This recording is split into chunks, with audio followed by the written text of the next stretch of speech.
What is going on, everybody? This is Nicodemus, the King of Indies, and welcome to episode 10 of the Trophy Life podcast, your premier podcast for all things PlayStation. And ladies and gentlemen, we want to thank you so much ahead of time for joining us, for participating in this greatness that we are about to put on display this week. You know what I'm saying? So we have a great show for you guys. As you can see in the title, we're going to be talking about the PS4 Pro, a lot of the disappointments that a lot of gamers have been having. So we're going to express our opinions on that. And also we are about to talk about FarPoint, which just released on PSVR. You know what I'm saying? PSVR doesn't get many games releasing, but this one right here has been one that has been highly anticipated. So we're going to talk about that and give our thoughts on that as well. But without further ado, let's go ahead and introduce our other hosts for the evening, my man Chris and Kev. Let's start with my man, the British Beef. What's good, man? What's good, guys? What's going on? Bro, from my view, all I can see is your shoulder. Now I can see your beautiful face. Nick, come on, there you go. Give the nation a smile, man. So, what's up, Tech Nation? What's up, the world? It's your boy, Chris. I am having technical difficulties, my end. My Windows laptop has decided to do an update, which is just not working out for me. But luckily, my Sony phone is prevailing and allowing me to come on here. So it knows, man. The technology knows. It knows that I'm representing Sony tonight. That's what's up, bro. That's what's up. Next up, we got my man Kev. What's good, sir? I hear echo. Real quick, I hear echo. I hear an echo now too.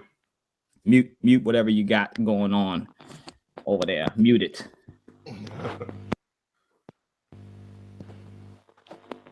Go ahead, my brother. Go ahead. What's good? Yeah. Nothing much. How's everybody doing? Had a rough commute, but I'm ready to talk video games. That's what's up. That's what's up. It's been a crazy week for me as well, honestly. But you know, I haven't really been able to play many video games this week. But let's get into the games we actually have been playing this week before we go into anything else. So I'm gonna start because mine is like really quick. But the first game I've been playing is a game called Strafe. I don't know if you guys heard of it, but it's basically a first-person shooter, procedurally generated. It is an indie game, and it's basically, if you remember the games such as like Doom, Quake, games like that, it basically is an imitation, if you will, of those games, but in a good way. It's real challenging. It's, like I said, procedurally generated. It's like roguelike. So if you die, you pretty much got to start from the beginning. So I'm having fun with it, and I'm getting really frustrated with it as well. I was playing it before we got on the podcast, and I was actually having a decent run. And I was sad I had to turn that crap off because usually I'm complete trash in it. But you know, I'm gonna keep trying. I'm gonna keep chipping away at it. Also, being that I'm the king of indies, I'm still hearing the echo. Also, I've been playing Little Nightmares as well. The game that's like Limbo and Inside.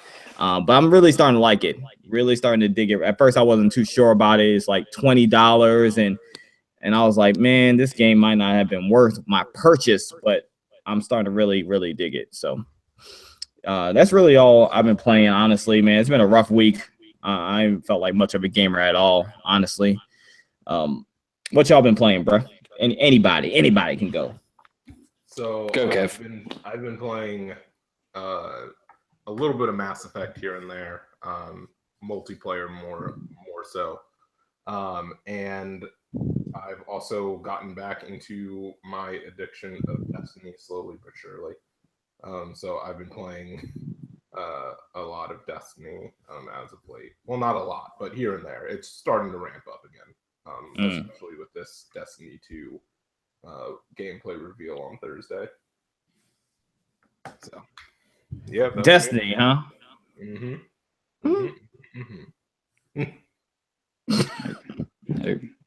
What's your hopes for it, Kev? For the reveal? I feel like we don't have nearly enough time to go over the hopes and dreams of Destiny 2. Just in a nutshell, I would think, first of all, 60 frames per second. If they can't hit that at this point, then that's absolutely absurd. There's no reason not to be able to hit that. Will it hit 60 frames on the Pro? I think it'll hit 60 frames across the board, no matter what you're playing on. I think if they don't, then they're in big trouble.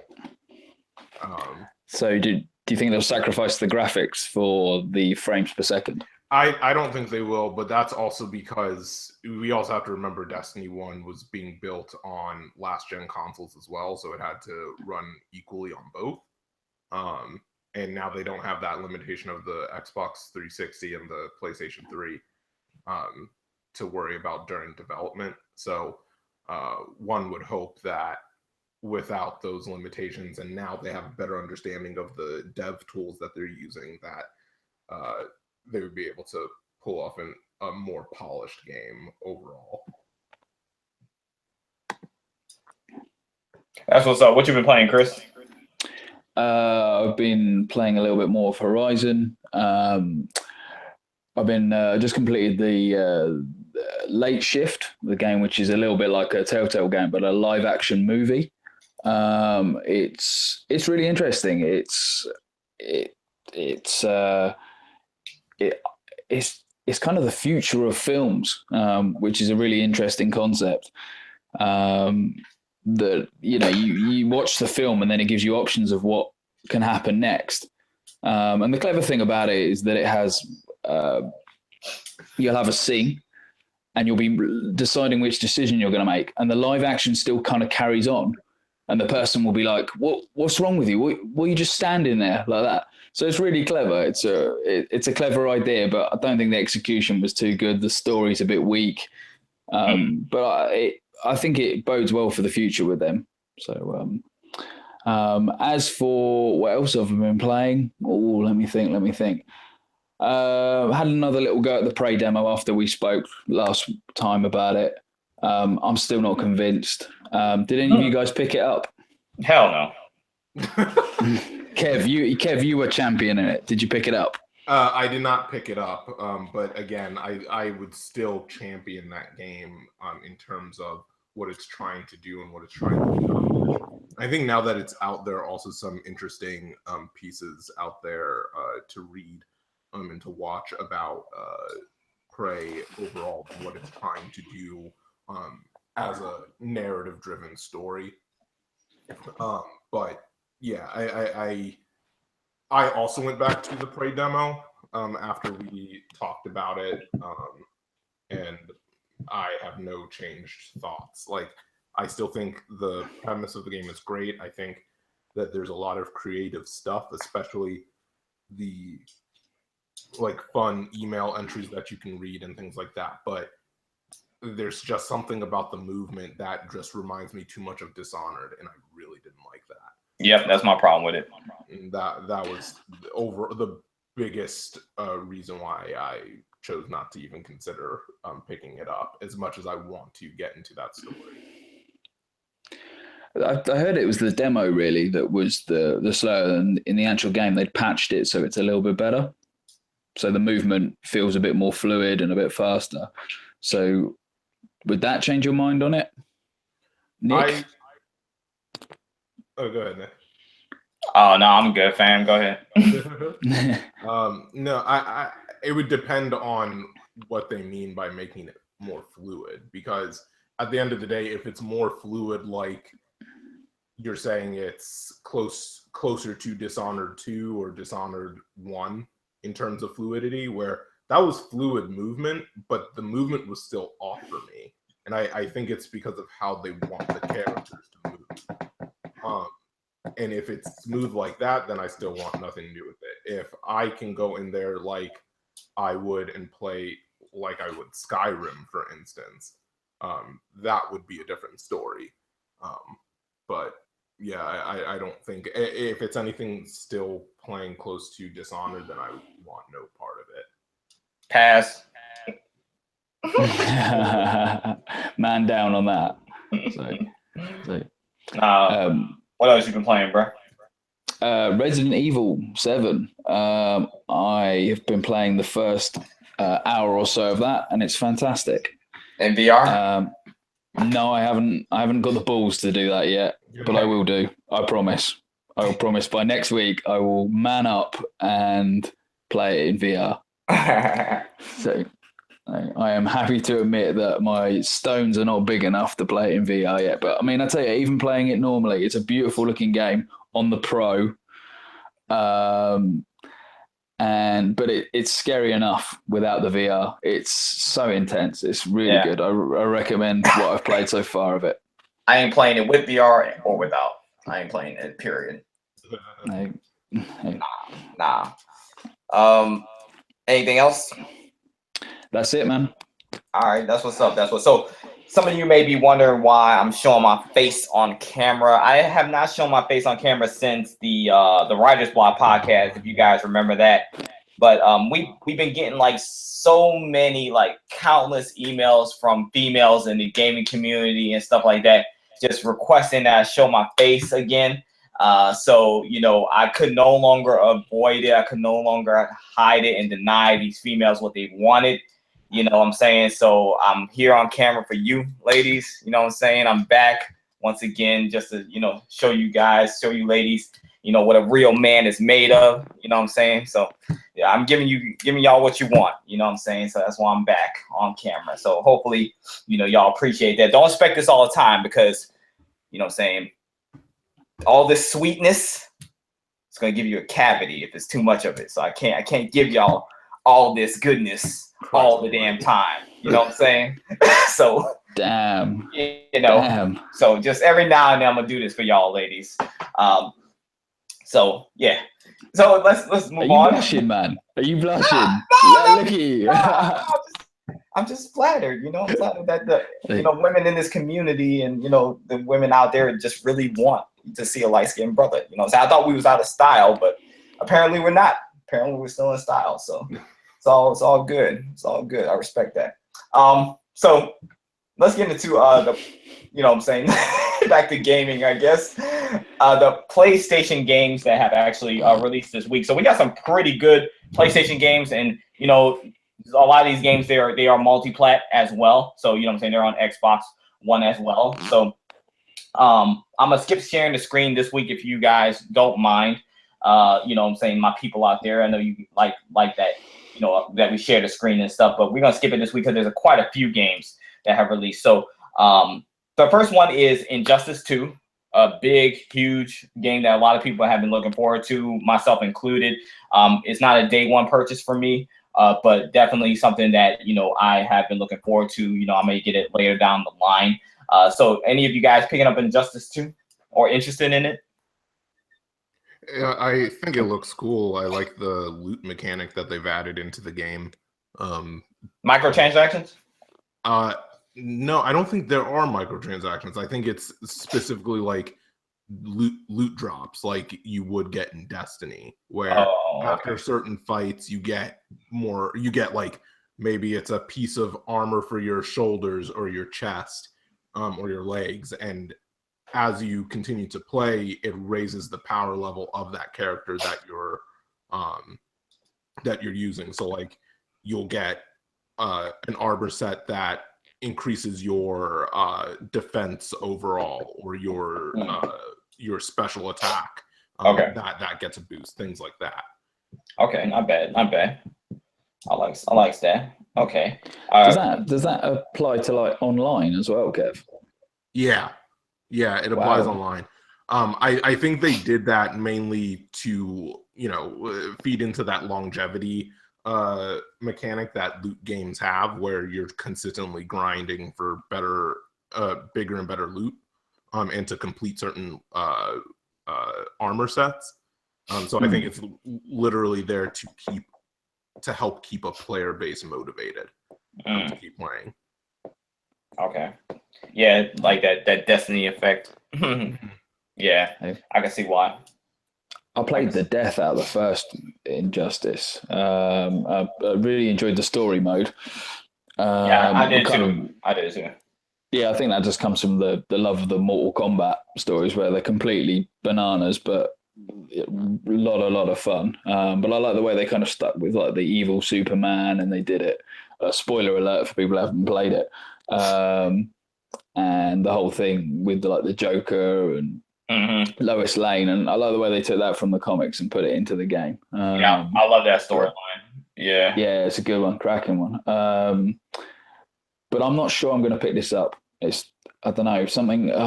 It's kind of gone under the radar a little bit for me. I might do. I don't know. I love me a bit of Batman. I love me a bit of DC. So I don't know. I'll look into it a little bit more. But you guys are going to sell it to me when you get it. Yeah, I'm telling you right now, it's not worth $60 to me. I'll get it when it's like, $30. If you guys know me, I'm a pretty frugal gamer. You're every yeah. What? Cheap? No, I wouldn't say cheap. I mean, frugal is me being smart about my purchases, smart with my money. I don't run out and just spend $60 on every game that releases like an idiot. You know what I'm saying? So I weigh games based on their value, and if I feel like it's not worth $60, that don't mean it's trash. It just means it ain't worth $60. It may be worth $30. I think Injustice is a $30 game for me. You know what I'm saying? Yeah, definitely. Next up, we got Seasons After Fall. This is an indie game I've actually been looking out for quite some time. It is it's a puzzle game. You play as a fox. You know what I'm saying? So those of you who don't like playing as animals, you're not gonna like this game. But you play as a fox, and you control the seasons, and there's different puzzle elements in the game where you have to control the seasons to get from one area to the next. And it's really like hand painted type of graphics. It was on PC originally, and so now it's finally coming to PS4. So I may pick that up depending on how much it is. I need to check the PlayStation Store to see. If it's $20, hell no. If it's $10, I might go ahead and cop that. Next up, Shadow Warrior 2. For those of you who were into the first Shadow Warrior, that old crazy action game, I think you were like a ninja samurai or some crap, and you had to fight a bunch of demons and shit. I don't really know much about it. I did play a little of the first one, and I didn't like it. I thought it was trash. But part 2 came out. Apparently, it must have did well because it got a sequel. And next up, Skylar and Plux is basically an action adventure game. It reminds me of Ratchet and Clank, a little bit of Jack and Daxter in there. And this is also an indie game. It looks really, really nice, man. So I've been looking forward to this too. I'm definitely gonna pick that one up. If that's $20, I'm getting that. And then The Surge is another huge game that has released this week. A lot of good games. A lot of good games released this week. But The Surge is another huge game brought to you by Focus Home Entertainment. From what the people have told me that have played it, they're stating it's kind of like has that Dark Souls, Bloodborne type of feel to it. As far as combat goes and difficulty, but it's got like a more of a storyline involved in it than those games, and it's also like supposed to be like futuristic and stuff. So it looks pretty cool. And hey, believe it or not, the Vita actually got some love this week, ladies and gentlemen. So the Vita has a game called Oceanhorn, which has been out for quite some time, and then also it's got this game called Hakuko Koyoko Wins. Hakuko Koyoko Wins is coming to the Vita. So yeah, my thing is, if you can't pronounce the game, you probably shouldn't play it. So I won't be playing that. But yeah, it's weird. It's crazy the Vita's getting some games. That's cool. That's cool though. For those of you, the 5 people out there who still has a Vita and care about Vita, you know what I'm saying? You got some games finally. Oceanhorn is definitely a Vita game, man. That is definitely a Vita game. When I played that on the normal PlayStation, and I was like, damn, this game needs to be on Vita because it's definitely that kind of nice little top-down portable game. Hakuko Koyoto Wins? What is that, man? That's the game you're talking about? No, Oceanhorn, man. Oh, you're talking about Oceanhorn. Oh, okay. Yeah. Sorry, man. But what's this? The game you can't pronounce and I can't even bother to pronounce. So, man, I don't know. I don't know what this game's about. I don't know, man. It's definitely Asian. No offense to my Asian brothers and sisters, but it's definitely Asian.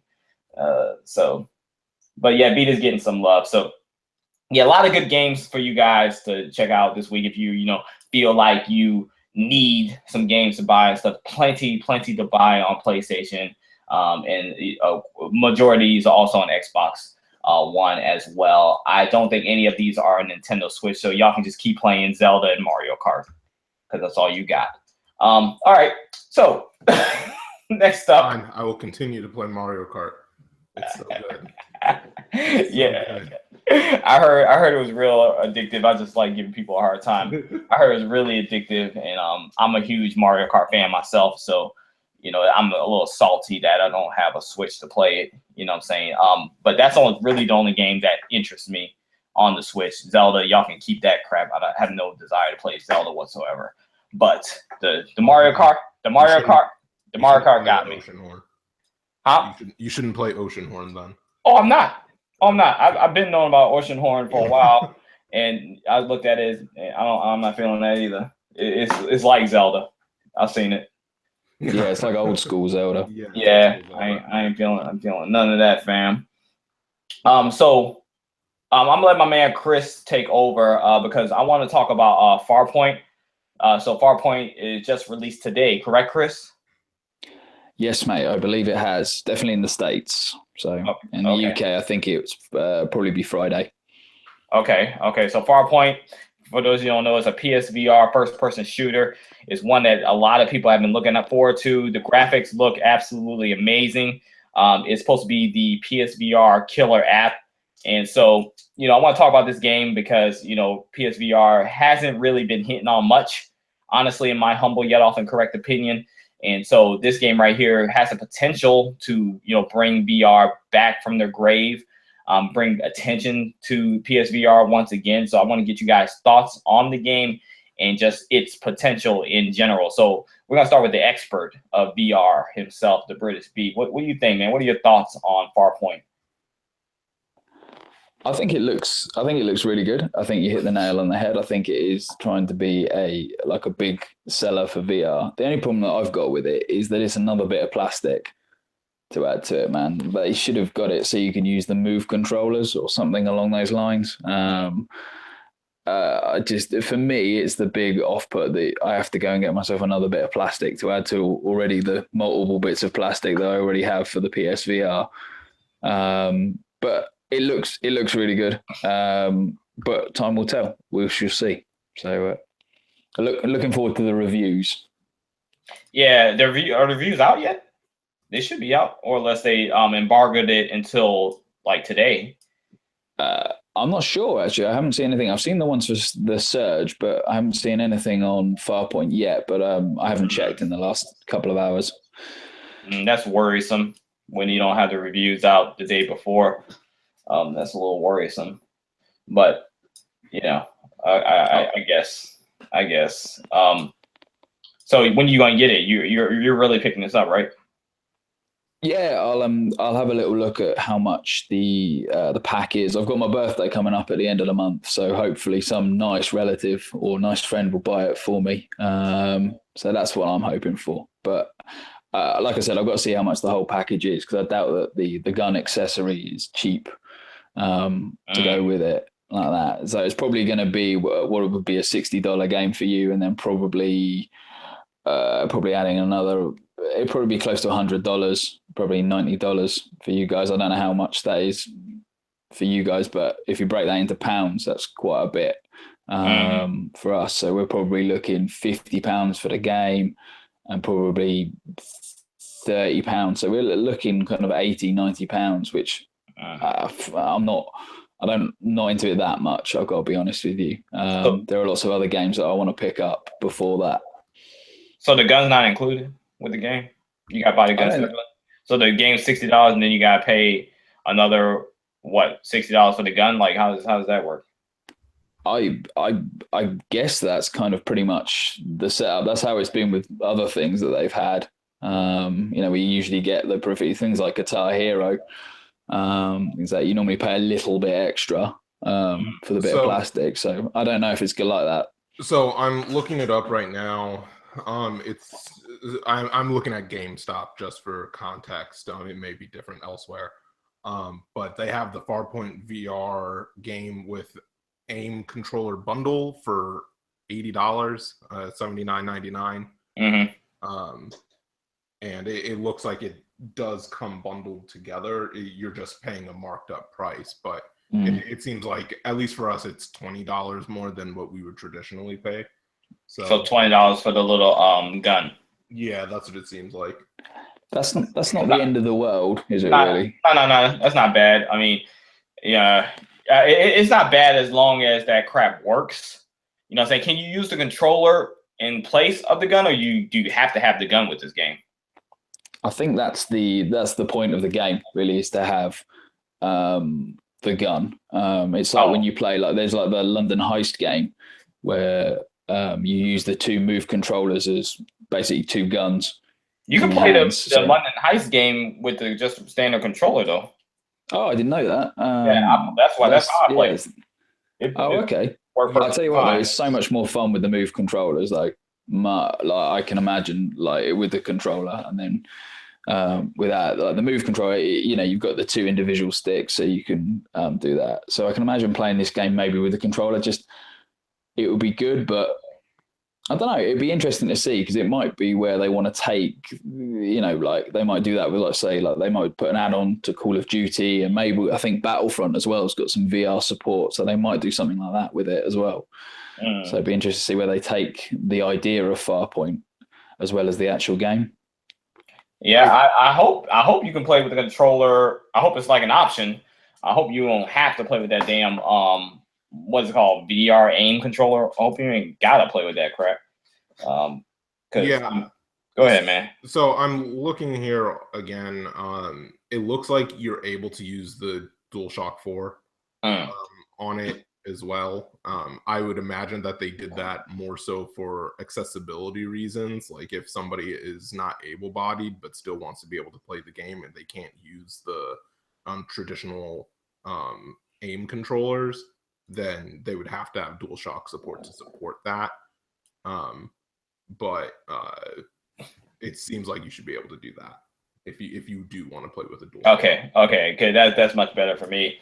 Which I don't have a VR, not getting this game by any means, but, you know, in order to appeal to more gamers, you got to give them choices. Like, they shouldn't be forced to buy, you know, this little peripheral, because a lot of gamers, you know, don't like those peripherals like that. You know, they see them as a gimmick. You know, so I can see a lot of people not even using that or playing with that. But if you could sit down on your couch, you know, play this like a regular, you know, first-person shooter just in the 3D VR world, you know what I'm saying? That would be pretty dope. You know, from the gameplay, the graphics and stuff like that, what I've seen so far, it does look very, very impressive. I just wonder if it's going to have, like, substance. Is this just another big giant tech demo?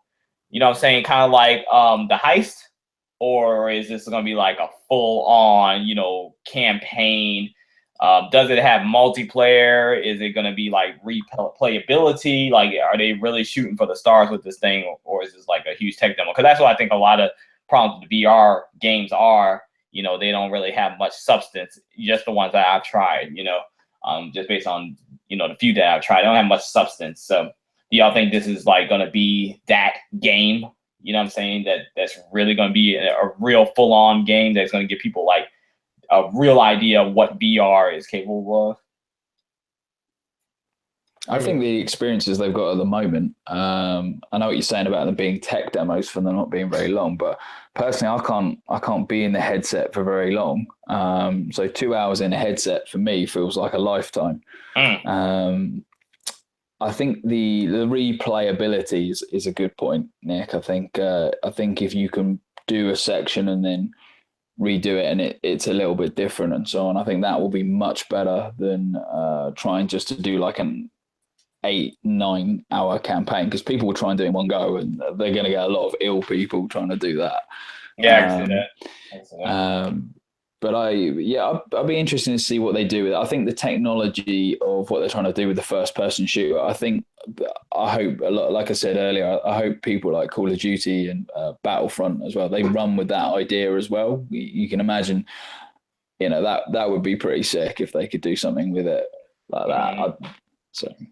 Yeah, that'd be dope. I mean, you know, seems like they're really trying with this game. So, you know, I hope it succeeds. I hope it does well and stuff, especially for people who have, you know, VR, that they didn't waste their money. It definitely needs it. Yeah, it needs definitely it. needs it because you don't hear anything about VR like anymore. Like I think that thing had like a couple of months in the limelight, and after that, man, you don't even hear about it anymore. So this is the first time we've really been talking about it to where it's actually something that might be relevant. So I hope it does well. Honestly, It great. feels like a AAA VR game, which is what it's needed. Yeah, definitely. Last thing with this thing, as far as Farpoint goes and VR, do you guys think that this is truly going to be that killer app? What do y'all really think? Do y'all think this thing is going to be that killer app or another flop? I don't Go on, think Kev. I don't think it'll be a killer app. And to that token, I don't think the PlayStation VR necessarily needs a killer app. Why?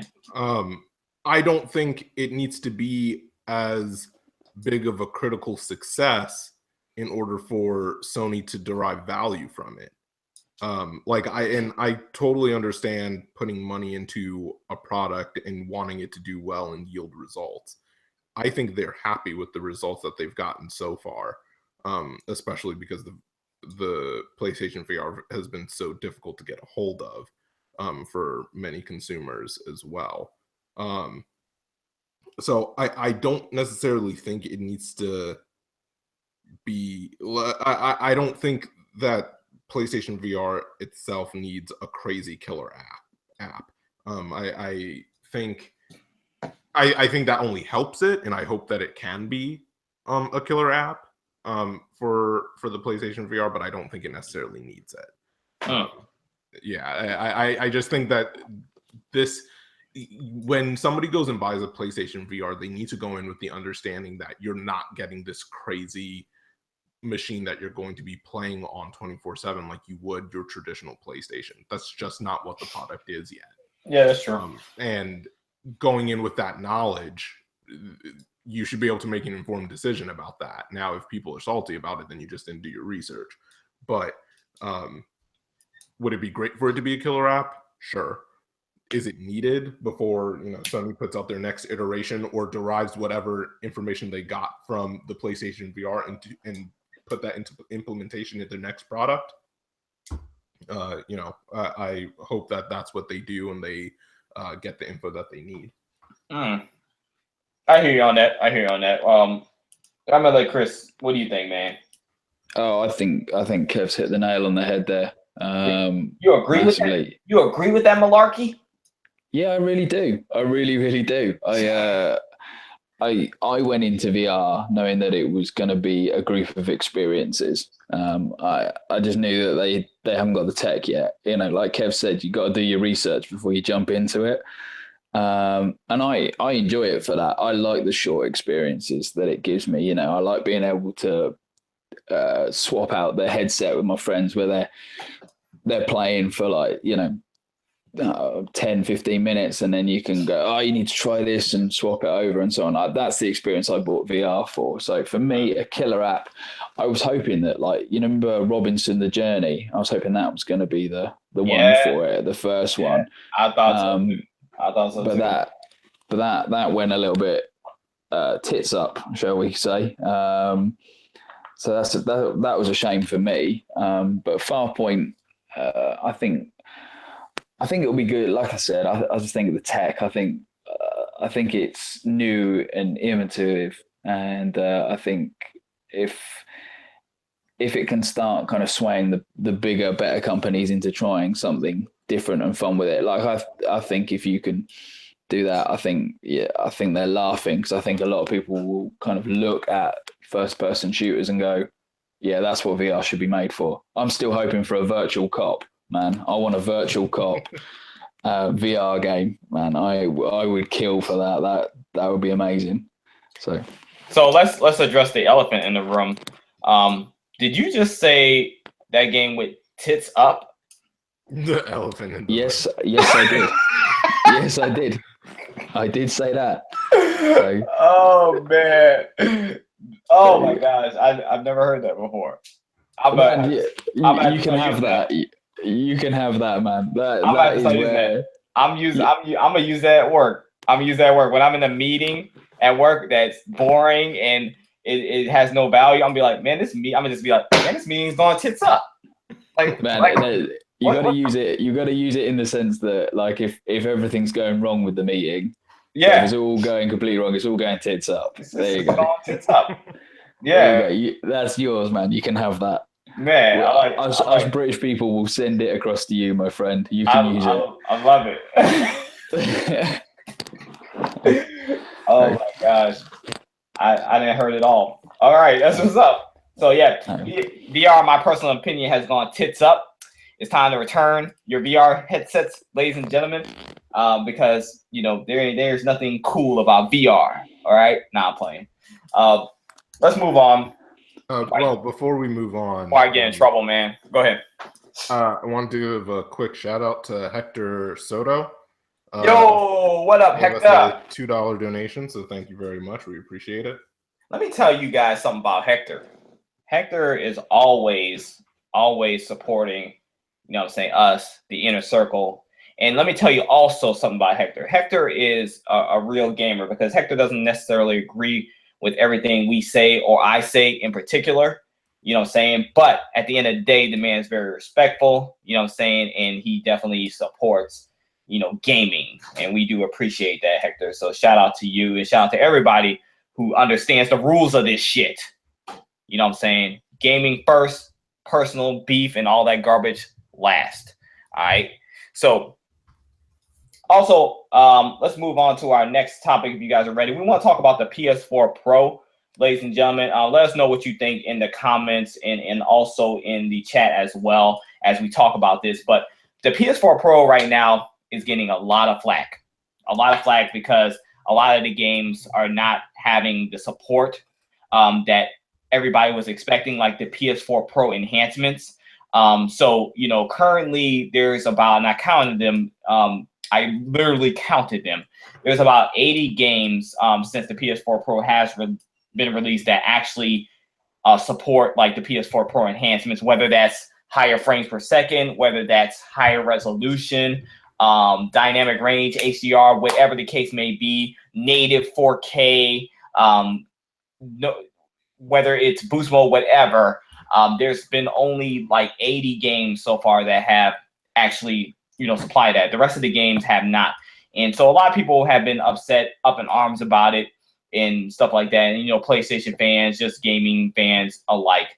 And so I obviously do not have a PS4 Pro, so I don't really care. But, I do see why people are upset about it because they bought this system expecting, all of their games to look better on it. And there actually have been games that not only don't look better, but actually have performed worse on the Pros, such as like The Last Guardian. And, Digital Foundry is a big proponent behind this, just showing off, making those comparisons and things like that. And it's been quite disappointing, honestly. From what I've seen, I'm not going to lie, the Pro has not lived up to, the expectations. And so what I want to, address with the panel today is, do you feel like the Pro has been a disappointment overall in light of that? And also, do you think that maybe the gamers' expectations have actually been a bit too high? So Kev, what do you think about this? First of all, do you both have a Pro? Yeah, I think we both do. Okay, so I'm talking to professionals right now. Oh, and they were that. Oh. Man, look at you. Not only are you cute, you're funny as well. No wonder the girls love you. They love me, love me, love me. I'm the opioid lover, heavy D. Girls, they love me. I'm the opioid lover, heavy D. Okay. So yeah. Now, real talk though. Real talk. Kev, what do you think, man? Do you think that the Pro's a disappointment? And then do you think gamers' expectations are like just too high? Or what are you thinking about this, man? I'm not disappointed with it, but I also don't think expectations are too high. I think if it's not performing and they're not, I think if it's not performing to what, the folks over at Sony pitched this machine on, and the software is not reflecting the natural updates and progressions that it should be having in order to accommodate the Pro, then yeah, I think people should be livid and they should be letting Sony know. I mean, even for those games that do have some type of pro support, it turns into a game of trying to figure out what that pro support is, because it's not as if any of this is streamlined, or it's not like they've got certain terms that they use in the description of, you know, the back of the box jargon that tells you like, oh, this game can support 1 to 4 players and does this and does that. It just says pro support or pro enhanced or pro enhanced. But yeah. What does that mean? And it can mean a multitude of things to multiple developers.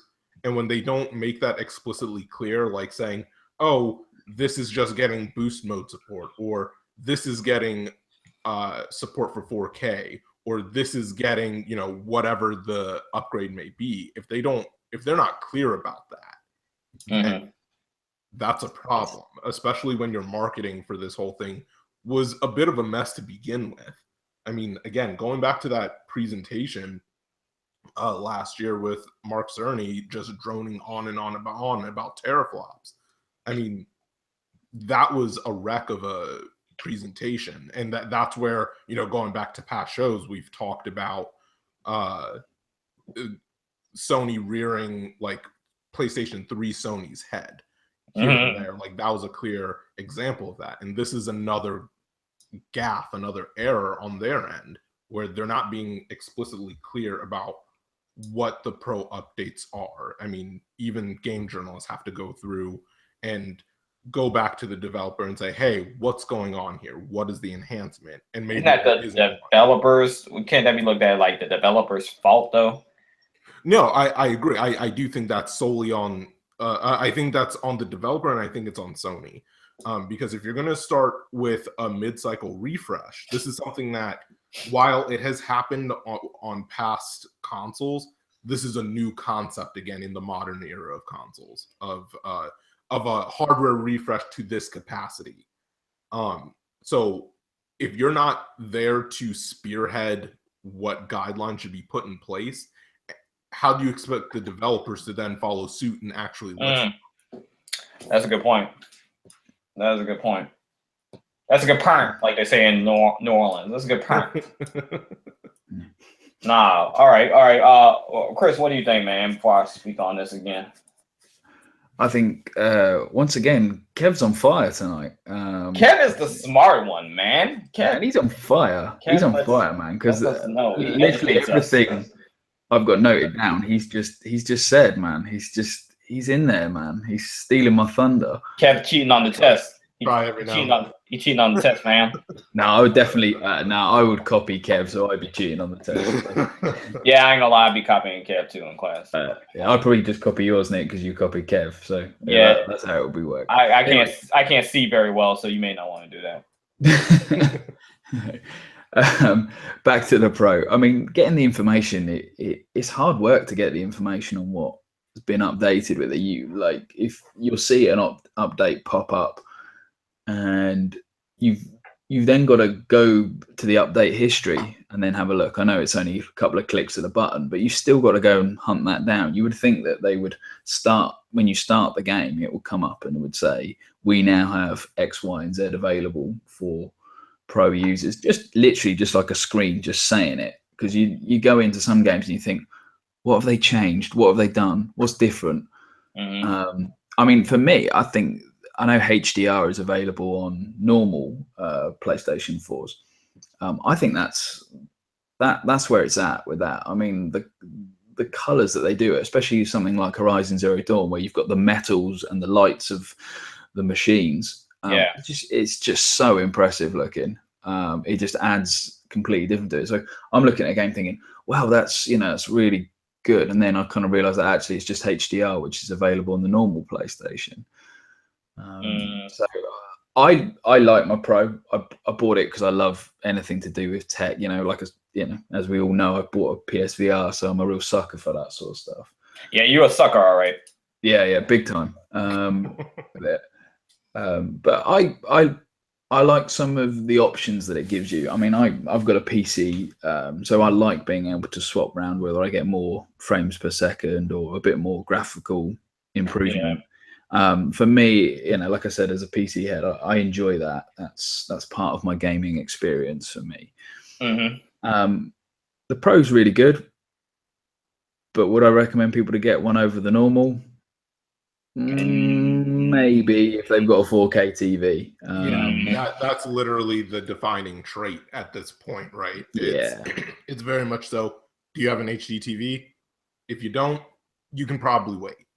There's people who bought a 4K TV for the Pro in conjunction with the Pro, spent all this money, and they only got 80 games, fam, that is actually, you know, showing any type of enhancements. Only 80 games. How long the Pro been out? Like 6 months, right? 6-7 months. Yeah, so they only got 80 games that are showing any type of enhancements. Everything else is pretty much the same, right? Or running worse. So yeah, I can see why people are pissed. And I mean, to be honest, you know, I do blame, you know, Sony, the devs, and the consumers.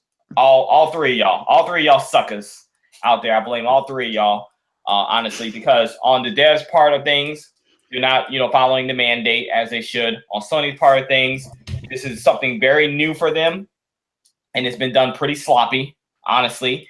You know, I understand they're trying to get their feet wet. This new mid-fresh console generation bullcrap is new, right? I understand that, but, you know, at the same time, you made a promise to deliver. You have not been delivering, honestly. And then also the consumers. So my thing is, I've been spitting on Twitter and, you know, on YouTube and stuff a lot lately, is that gamers are just too, like, impulsive. They're too impulsive because everybody went out, and not everybody, but most people who are complaining now, they ran out and bought the Pro. They traded in their PS4. Let's trade in our standard PS4s, buy 4K TVs with the Pro because everything's going to be upscale, checkerboard rendered 4K like Mark Cerny said, or it's going to be native, and we're just going to have so much better performance on every game. It's going to be so magical and wonderful. So they went out and bought it day one, you know what I'm saying, like a bunch of sheep. Not saying you guys are sheep for buying it, but I'm just saying a lot of people bought it. Like a bunch of sheep. That is exactly what I've done. So I'm a sheep man. Like a bunch of freaking sheep. Like a bunch of freaking sheep. And now they got a problem with it because things aren't going the way they thought. But a couple of weeks or even a month after, Digital Foundry was telling you that there's some stuff that's screwed up. So if you would have waited, you know what I'm saying, kind of see how this thing played out, being that it's new. It's a new thing, you know what I'm saying, that has not been done before. So you know there's going to be bugs and crap going on, right? With the developers and Sony, because nobody's used to this crap. So you run out by day one, and Digital Foundry is telling you there's a lot of games that are not performing well on the Pro that perform better on the PS4. Now you're stuck. You bought this freaking $1,000 a 4K TV and the Pro, and now you're stuck, and now you're complaining. You know what I'm saying? So you guys, I understand if you want to buy new things, the new shiny things, I get that, but at the same time, you have to understand that there's going to be some problems with it. You're taking a big chance. You know what I'm saying? You're taking a big chance. You got to deal with it. And I think a lot of consumers, gamers, they're in that boat right now. You just got to deal with it. You made a bad decision. I think it's, you know, we touched on the PSVR earlier. I think it's very similar to that. I think Sony are testing the water with it. And I think people are disappointed because they haven't quite done their research. They kind of believe that it's something that it's not. Like I felt when they did the conference that it felt like they were a little bit embarrassed by it. That's why it wasn't kind of a big hype up for it. And I think they were trying not to annoy PlayStation 4 owners as well. For me, I felt that when Microsoft announced Scorpio and they were like, yeah, we've got the S as well, I felt like my base Xbox was like bottom of the pile.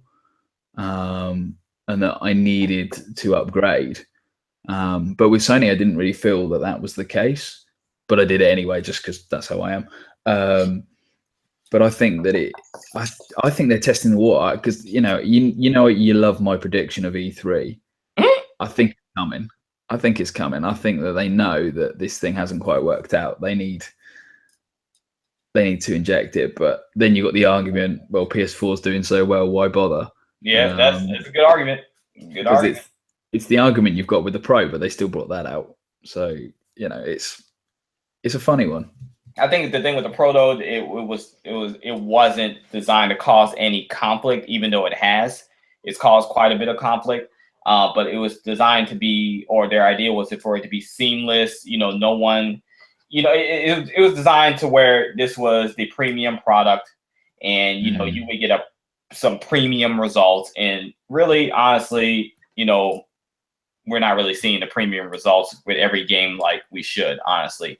And so I think that's the problem right now. If that was the case, I don't think there'd be much of a problem, but that's really not the case. I think the boost mode, I was slightly disappointed with that sort of thing that it did. I would have liked them to have really kind of pushed on and tried to make the boost mode for other games that aren't supported, make a bit more of a song and dance about that. Yeah. Because like you said, there's 80 games, which I didn't realize it was that many. I think that's quite impressive. I think it's terrible. Well, I think you can't just throw the 80 number and then not have it in comparison to how many games have actually come out as a whole.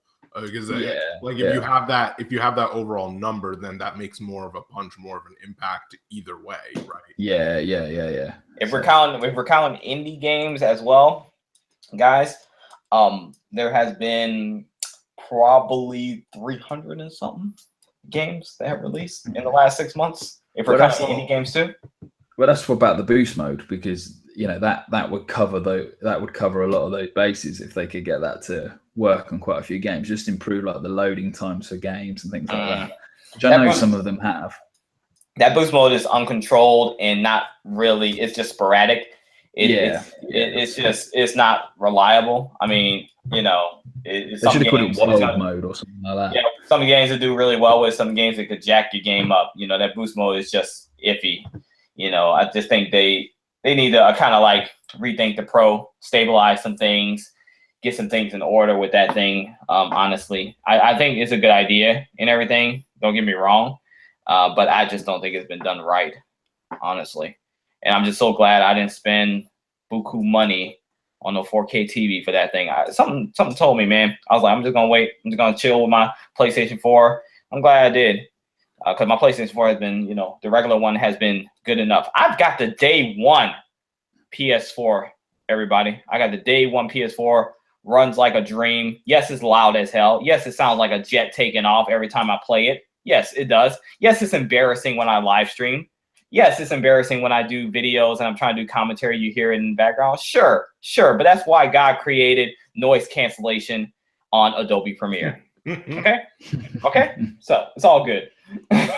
Well, the one thing I want to note on your comment about buying a 4K TV, I mean, I feel like you need a 4K TV, Kev. Don't even say it. You need one for this crap, man. I don't want to hear about super sampling and nothing either. You need one. I just think the notion of like, I'm gonna go buy multiple $1,000 TV in order to play something in 4K. Like, again, like I feel like that notion is absolutely silly, and that's one of not doing proper research. Like, especially. I mean, maybe that's just me in part because I try to pay attention to market changes with those products as well. But like, the prices for those TVs are going to come down significantly in the next 12 months. So spending that egregious amount of money on top of the money that you're putting on the Pro just to play on the Pro, I think it's a bit silly, but that's just me. I feel you. A lot of gamers, y'all just need to eat crow right now. You need to eat crow. But outside of that, I will say I don't think blame should necessarily be put on the consumer. If they were listening to what Sony was saying during the launch of this thing, the reason I don't think there should be blame on the consumer is because we need to draw a line kind of where we have this argument of, well, if the consumer wasn't, dumb or whatever you want to put there and buying this thing so early, then it wouldn't be a problem. But then we also come to the flip of that where, there are certain products where we're like, well, if you showed your support, maybe Sony would be more inclined to invest in this thing more. You know what I mean? So we get into very dangerous territory, especially when we're only 6-7 months into this product cycle of throwing that claim around, just because it is very much so. I mean, Sony was at least clear in the fact that your PlayStation 4 would be absolutely fine. Yeah. Like, this was just premium for those who wanted more. Now, it's now to be argued whether the consumer is getting more, but I wouldn't go and blame the consumer for supporting something that could potentially down the line lead itself into becoming part of the next iteration of the Sony console. And if we didn't have those players buying the console, then we wouldn't have the research to back that up. So now maybe Sony can go and say, well, okay, this is where we screwed up. We didn't provide proper protocol to devs to tell them this is what you need to note as PlayStation 4 Pro changes. So next time, maybe when the PlayStation 5 comes around, maybe they do have a detailed list of like, these are qualifiers that you can put in your press releases in the back of boxes to sit there and say, okay, when everybody looks at it, you know, okay, this is enhanced by 4K, and these are the other enhancements that this game has. That's just my thoughts. I hear you. You're basically saying that somebody's got to be the guinea pig, right? That's what you're saying. More or less, and I wouldn't I wouldn't go as far as to say that the consumer is being reckless here. Again, like you said, somebody does need to be the guinea pig. Yep. And you need to be smart about whether you opt in to be that guinea pig or not, because they're not forcing you to. This is literally, they said, it is for those who want more, a premium console. So, I mean, and that's why I also say, like, it's up to the consumer now that if they are angry, they do need to voice that opinion out there, so that Sony sees it and they can act on it. Because it's easy to say, like, they should sit down and be quiet, they made their choice, which, I mean, that's a fair state of logic. But if we want the overall product down the line to benefit us all, then those people do need to be vocal. Yeah, they definitely do. I mean, they spend money. They spend like buku money, like I said. So they definitely need to be vocal. They just need to be vocal in the right places. You know what I'm saying? Need to be vocal in the right places. I completely agree. Like, just going and recklessly, you know, yelling on other people's Twitter feeds is not the appropriate way to do it. It don't even matter at this point. You look like an idiot. You look like a straight idiot. I sit there and just be laughing. Like, I told y'all so. I like to say I told you so. I'm sorry. I'm light skinned. I like to tell people I told you so. It is what it is. It's interesting because if you look at, say, like, I don't know how it is in the States, but I know in the UK, if you look at like the Blu-ray and DVD and 4K Blu-ray market, it's quite interesting to see the kind of comparisons that people look at, like a standard DVD or like a Blu-ray, and they say, actually, I'm not that bothered by the 4K. Like, it's a nice improvement, but it's not essential. It's still ultimately the same film, and I think that's where the Pro kind of loses a lot of thing. And I had somebody ask me about the Scorpio the other week, and I said, well, you can still play your normal games on it, like your normal Xbox One game, and people were like, well, that doesn't really sell it to me. So I think, while it is a nice upgrade for people to have, I don't think it's essential, and I think that will be the difference. And I think that's why people are a bit like, nah, and I think that's why it hasn't adapted that quickly. I think when they do a new generation, I think that's when it will really kick on. Yeah, hopefully Microsoft taking notes. You know what I'm saying? Because I'm hoping that this Scorpio. They must be. I'm hoping that Scorpio will be the beast that they say it will be, and that, you know, it will be more seamless, you know, of a mid-gen upgrade than the Pro. You know what I'm saying? Because they're in a great opportunity to take notes and learn from, you know, the mistakes, you know, that Sony and the devs and all that have made. You know, the trifecta, the Sony, the devs, the consumers have made, and hopefully, you know, Microsoft's taking notes and Scorpio would be much better. And then also, you know, Sony definitely, it ain't like they fell flat on their ass or anything like that. They have plenty of time to improve and work out the kinks and things like that. Not to say that, you know, Pro, don't get me wrong, everybody, the Pro's not a complete fail or nothing. I just feel it hasn't gone tits up. Exactly. It has not completely gone tits up. Exactly, Chris. It has not gone completely tits up on us. I just feel like, you know, in my humble yet often correct opinion, it is definitely, it's just not worth, you know, the purchase. I mean, unless you just got money to spend on 4K TVs all day. Just to me as a consumer, I feel like it's not worth the purchase right now. You know, so. But it's good to have the option. It is good to have the option. It is. This is like the it's PC. The DVD thing. It's good to have the option. This is the PC way of thinking. You know what I'm saying? Options. You know, the console, they're trying to get on that PC level to where you just have multiple options. So yeah, definitely good to have the option. I do agree with that. So we'll see. We'll see how it plays out. But right now, I'm not impressed with the Pro. I'm just not impressed with it at all. So you know, this old girl right here, she's still holding me down every night. You know what I'm saying? I don't need to go out there looking for no new, you know, woman or nothing like that. I don't need, you know, you dress her up and stuff and take her out. She's looking all, you know, pretty with her makeup and stuff on. I'm just gonna keep Bae at home. She ain't gotta wear no makeup. She's just beautiful. She ain't even gotta wear makeup. She ain't gotta dress in no little short skirts and nothing like that. She could wear a freaking muumuu with no makeup on, rollers. You know, she's still Bae. You know what I'm saying? What are you talking about? That's how I feel. What are you talking about? What are you talking about? Talk about my PS4. Nick loves his 2 layers, not his 3 layers. Is that what it's all about? I'm talking about day one regular PS4, still holding it down. That's all I'm saying. So, y'all ready to talk about Assassin's Trash? Bring it on. Assassin's Creed is coming back. It's coming back. So they took a year off from this thing. Let us know in the chat if you're excited for the new iteration of Assassin's Creed.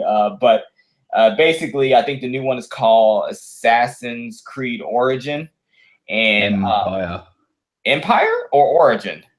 Which one is it? 'Cause I saw both names. It's Empire, isn't it? I don't know. I was gonna say I thought Empire was its code name. Yeah. That's what it was. Empire was the code name, but they settled on the Origins, right? So, Chris, tell us about this damn game, man. Well, obviously, I don't know anything about it because I thought it was a completely different name. But is it still set in Egypt? Yeah. Right. Okay. So somehow you're going to jump between the pyramids, and you're going to run into tombs and do all of that. From what we've seen, it's only been like a screenshot, so it's quite hard to tell any kind of information about it. But I'll be interested to see. I think it will just be more of the same, and I think they've just given it a year off, hoping that people think, "Oh, it's different," but it'll be the same game again. Some people love that. You don't think that the year off has done them like some good? You don't think that was a good idea? No, they haven't had a year off. They released a film and a couple of like smaller games. Oh yeah, they did release those little small side-scrolling ones. Yeah, I mean, was that the same studio though? I don't think it was the same studio, Kev. Okay. Yeah, no, I don't think those side-scrolling ones. But it's overall, it's Assassin's Creed, the product. It will be just the same thing. I mean, I quite enjoyed the one in London. I thought that was quite good with the twins. Just changed it up a little bit, but it was just you felt like you're the same game over and over again. And I don't think it's going to be too different. I'm not looking forward to it, even though I quite liked the original series. Yeah, those yearly releases and stuff, I'm definitely not feeling any game that comes out yearly. Madden, 2K, this game. What other games are yearly releases? Anything that's a yearly release, honestly, I'm not feeling. I don't even pay attention to. Battlefield, Call of Duty, stuff like that. I don't play because I feel like it's just oversaturated. I feel like it's just too much of it, and I don't like too much of the same thing, honestly. So this Assassin's Creed right now, though, I think it's going to be a little better, definitely a little better than the last one that released, I believe, like in 2015. That one was the buggy mess what was it called? Was it No, that was Unity. Syndicate? That was Unity was the buggy mess. Syndicate was the one Yeah. that was a little better. Mhm. But even then, that game didn't really sell that well, and so that's why I think Ubisoft decided to take a break because of Syndicate not selling well, and then also the one before that, the buggy mess one, Unity, that flopped. That was horrible development and everything. And so I think that's the reason why they decided to take a year off. I do give them a shout out and kudos for taking a year off and actually trying to make the game better. I think this one will be better. I don't think it'll do anything innovative to the point where it's like just completely new, like you were saying, Chris.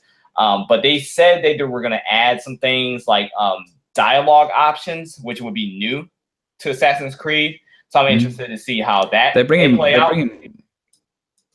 They're bringing back boats as well, which I adored. Black Flag, that was my favorite Assassin's Creed. Man. Yeah. So all the boats and stuff would be pretty cool as well. Yeah. And the boats it started in the Assassin's Creed before that though, right? Like it was just a little bit of the boats and everybody loved it. So then they put it in Black Flag, right? And that became a major part of it. So yeah, I could see them wanting to bring, that back.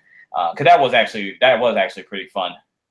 That was something that new that they did. I would give them that. I think they need to do something. But if it's in Egypt and stuff, I mean, I know there's water in Egypt. Don't get me wrong, but you think of Egypt, you mostly think of like desert and dryness. So and the Nile. I don't really in the Nile River, right? I don't see many like boat battles in Egypt. So I don't see how they would want to fit that in. I think you could do a little more in Egypt, maybe some pyramid hopping or I don't know, something like that. Man, you got to jump a long way for that. I tell you.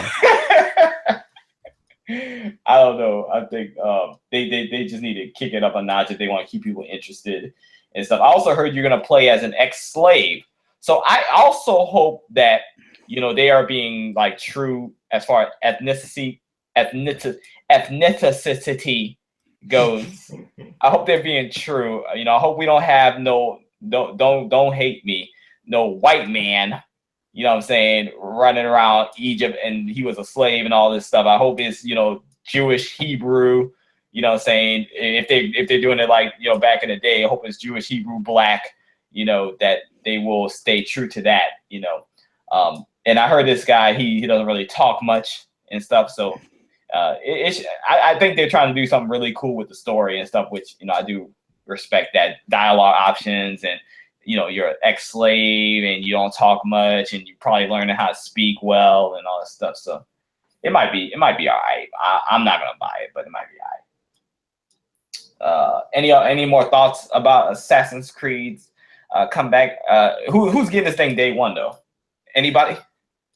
Oh, you can't judge it on a couple of photos, mate. No chance. Yeah.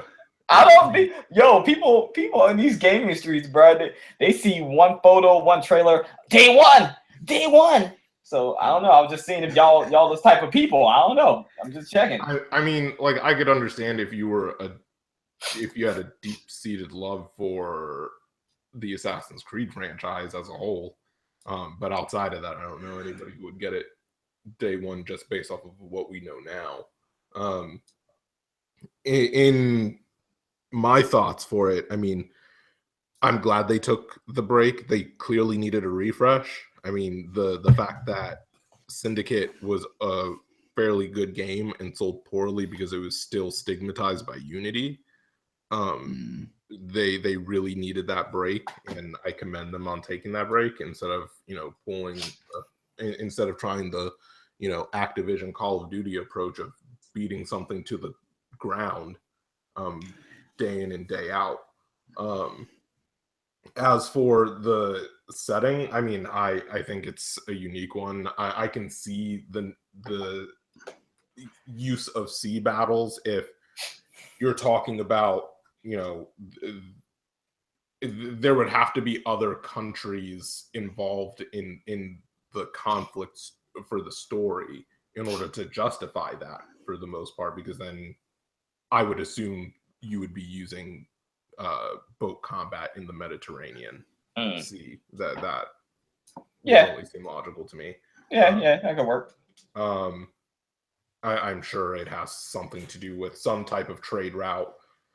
That's just speculation. That's not confirmed or anything. But and in terms of the dialogue options, I mean, I guess that's fine.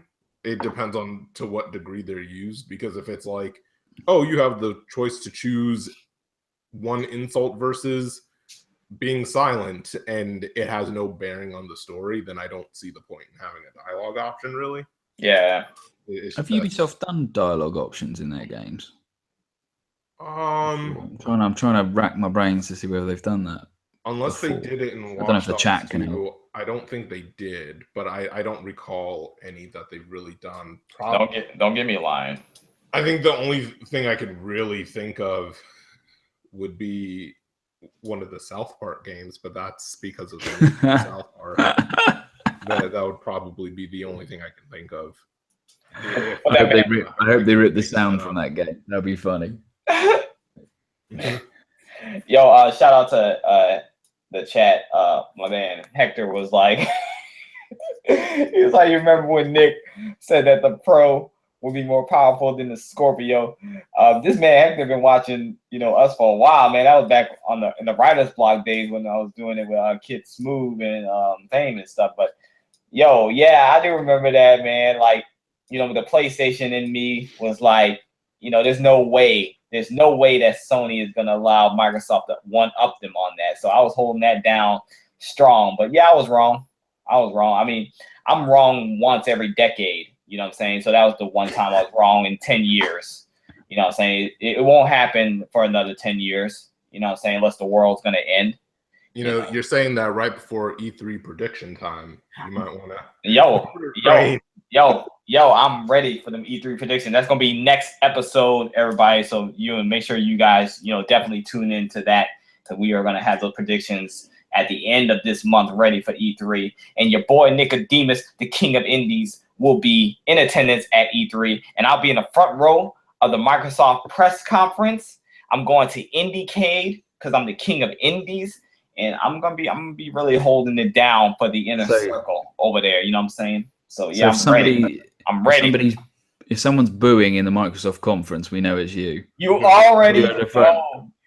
Throwing things at Phil. I'm not gonna throw none at Phil because I do respect Phil. But I'm gonna be in the front row, and I want to sit next to two people. I want to sit next to Kid Smooth, and I want to sit next to Cal. You know why? Because I want to see the tears flow through I'm going to videotape it. I want to see the tears flow through their eyes when Microsoft Conference does not deliver like they think it will. I want to see the tears flow from their eyes.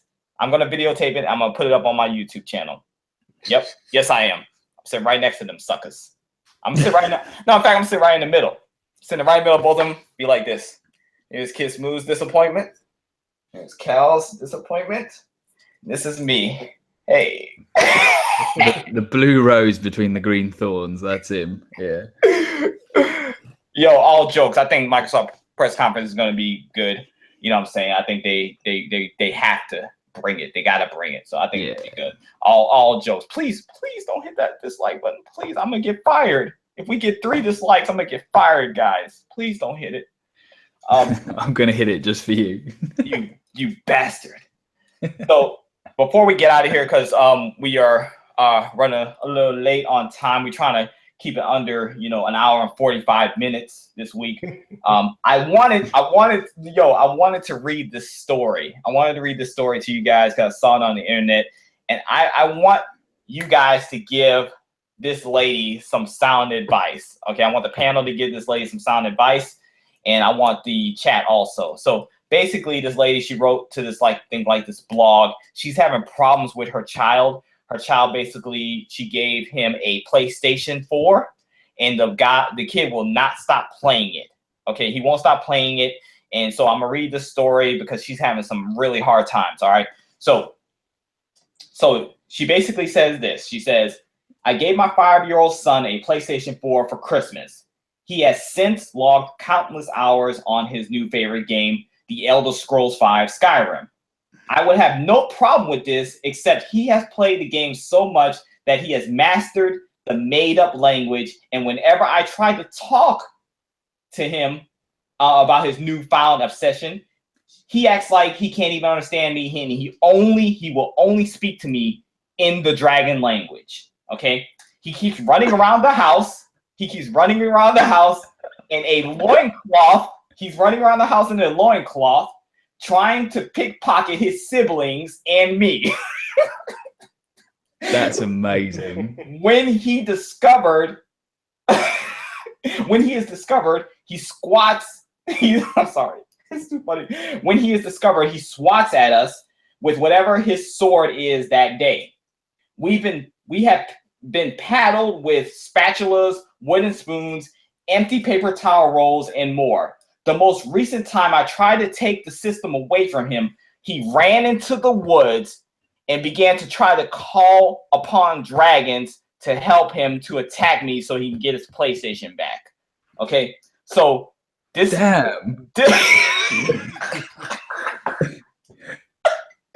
so this poor mother, she wants to know, what can she do?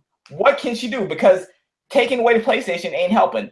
He goes into the woods. He runs away. From home. He goes into the woods, and he's in the woods seriously calling for dragons to come attack his family because they took away the PlayStation. He doesn't speak English or anything human anymore. Okay, he's legit learned the language of the game, and that's all he speaks. And he's beating them with spatulas and everything else. So what can she do? Like, what can this woman possibly do to get a handle on her son, man? Well, the 5-year-old. For starters, she can claim him as Dovahkiin, because that's clearly what he wants. That's amazing. Second, she should probably follow the ESRB ratings on boxes from now on. That's probably the best thing she could probably do for herself and her child. Real talk. her child, the Dovahkiin. Because this is for mature, right? His brain is not ready for this game. Obviously, he's game is desperate to poor kid's brain, dog. He's desperate when he goes to playgroup. He's going to be desperate to find a little girl called Linda who would then follow him around as well. That would be. Was it Linda? Yeah, it was Lydia. Lydia. That's it. Yeah, little girl called Lydia. You can follow him around on his quests. Yeah, I think the mum should embrace it. I think that's awesome. I think, like, a kid's obviously got a crazy imagination as well. He does, and he's smart. He's smart as hell because he sat there and learned the language, and he's mimicking the game. Yeah. He's smart. He's smart. Did you guys do anything like that when you were kids? Not like that extreme, but did you like? No, not that extreme. Honestly, even now, I take on the persona of stuff that I watch that I really like to some extent. Like when I'm done watching a movie, let's say like some of these superhero movies that I really like let's say Captain America or whatever. I literally walk out the theater and I'll be walking like Captain America and like trying to like talk like him for a little bit and stuff. I really do like I take like the feelings from the movie and I kind of walk away with it for a good couple of hours. You know what I'm saying? Like Batman movie, bro. I swear to God, like if I finish watching a Batman movie, I'm legit talking like Batman for the next few hours. Like I'm talking about I'm in the car with my wife, like, so Nicole, where you wanna go? You wanna go grocery shopping with Batman? No, I call myself Black Man, actually, with Black Man. That's I was gonna say when I was a kid, but I ain't even gonna bother because that's amazing, mate. I love that. I absolutely love that. And especially when I was a kid, it was worse. It was worse when I was a kid. When I was a kid, like I was growing up, I used to love Ghostbusters, man. So I used to. Oh, me too. I had the overall. My mum got me some overalls, and they got me the plastic backpack with the foam thing coming out of the blaster. Amazing, right? And I used to spend a lot of time at my grandparents because my parents were divorced. And my grandma, bless her, she used to have the easiest time of it. She used to sit in her front room, hoik her skirt up, get a notepad and put her glasses on and pretend to be Janine, have the phone next to her. Nice. And I'd run in with my little Ghostbusters pack on and she'd be like, there's a ghost in the dining room. You need to go and bust it like that. And I'd run off and like bust ghosts, man. That's what's up. That's my childhood, man. That is it, man. That's so I think that is wicked. But my other favorite one when I was a kid was that when I was really little, I used to love He-Man, like big time. Woo! He-Man was the truth. Yeah.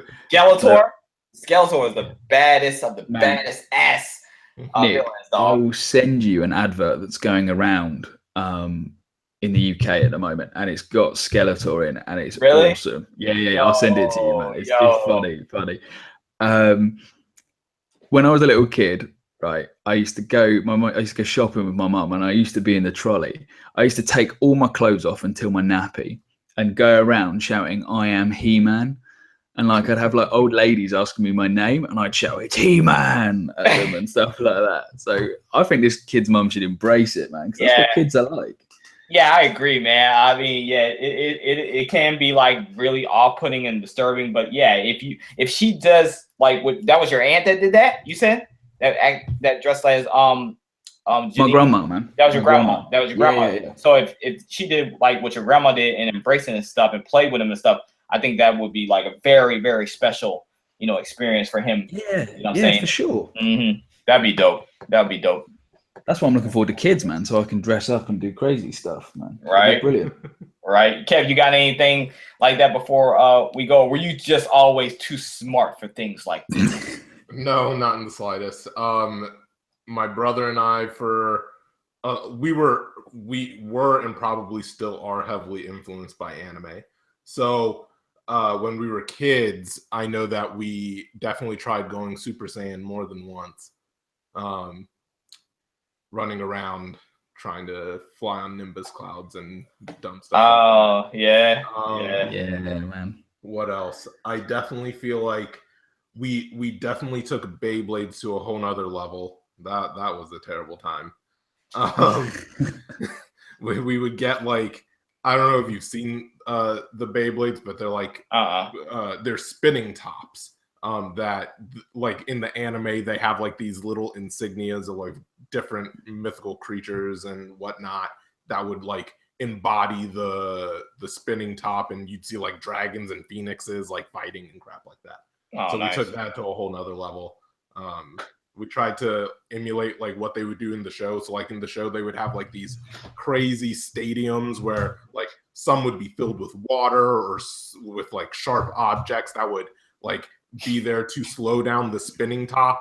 So we would buy like the standard stadiums that they had at the store and then like modify them with like rocks and like filling them up with water to emulate what was happening in the show. Y'all was creative, yo. Yeah. The whole thing. Yeah. But yeah, so mostly anime was the catalyst for a lot of that. I know we pretended to go Pokemon hunting more than once. And you can believe when Pokemon Go came out, that was a childhood dream come true. So yeah, right. Yeah. I can see that y'all actually be able to really pretend, like really pretend. It's funny you say that actually, Kev, because for me as well, I used to dress up as Batman all the time. So when PSVR came out and they came out with the Batman game, Batman Arkham VR, right? I think that is the sole reason I bought a VR, just so I can be the Batman. That scene where you start the game and you look in the mirror as Batman, I think I could have cried. Oh, man, I tell you, I was making big smile. Childhood dreams come true. Yeah, that's it, man. That is your new marketing tagline. Yeah. If y'all use that, pay me. I want that money. I want that bread. You heard me? I better not see that either. I'm suing. I love Sony and everything, but I like my money more. You know what I mean? But let's go ahead and get out of here. I think we have kept everyone long enough. I think we have made good time, had good discussions, good topics, good fellowship and fun. You know what I'm saying? So let's go ahead and get out of here. So let's do our outros right quick. Let's start with my man, the British Beef. Tell everybody where they can find you and all that good stuff, man. Guys, thank you for joining us. Thanks to the chat. Thanks to you, Nick and Kev. Thanks to the whole nation. You can find me on Twitter at StubbsyViking or on PSN which is Stubbsy the Viking. The guys will put it in the show notes, I'm sure. The guys meaning me, who I need to make sure that I do stuff like that, and also put this damn podcast on Podbean. I need to make sure I do that. I promise right after this, I'm gonna get that on there. You know what I'm saying? This podcast will not go tits up. I promise. I'm gonna make sure we do things right. You know, I've been slipping lately on that. I'm gonna get it up there though. No worries. My man Kev, what you got to say? What you got to say, bro? Thanks everybody for coming on out, and thank you again to Hector for your donation. We really. Oh yeah, thanks Hector. I'm gonna use that money on chips in the Black and Mild. Okay. You can. We're gonna save up and get you a PS4 Pro, Nick. Yeah, there you go. The PS4 Pro fund. Yeah. Okay. You can find me on Twitter at DarkTagger, and you can follow us on Twitter. You can follow the podcast at TrophyLife_pod. That's what's up. That's what's up. Make sure you guys follow, Trophy Life. Make sure you guys follow Trophy Life, please, on Twitter. Definitely would appreciate that. And last but not least, this is everybody's favorite light-skinned African-American brother from another mother. You know what I'm saying? I got on camera for you ladies. Ding! That's twinkle my eye. Ding! You know what I'm saying? I got on camera for y'all this week, So don't get used to this, but we appreciate everybody. Seriously appreciate everybody for joining. Make sure you guys hit that like button on your way out. Make sure you support the Inner Circle, our website, ticgn.com. That's TICGN.com. Make sure you check it out. We have some great gaming content on there. We've been having some technical difficulties on the site lately, moving some things around and stuff. But make sure you continue to support us, support everything that we are doing, because we definitely do support the community. We are firm believers in not taking from the community, but giving back more than we take. So, that's what we are here for. And, we do appreciate every single subscriber, people that agree with us, disagree with us, all that good stuff. We do appreciate every single one of you. So thank you so much. That's really all we got to say. Thank you for tuning in to episode 10 of the Trophy Light Podcast. This is Nicodemus, the King of Indies. This is the British Beef. This is Kev, the smart one, and we are out of here. PS4 Pro, that's a no-no. Not playing. Peace, and thanks for watching.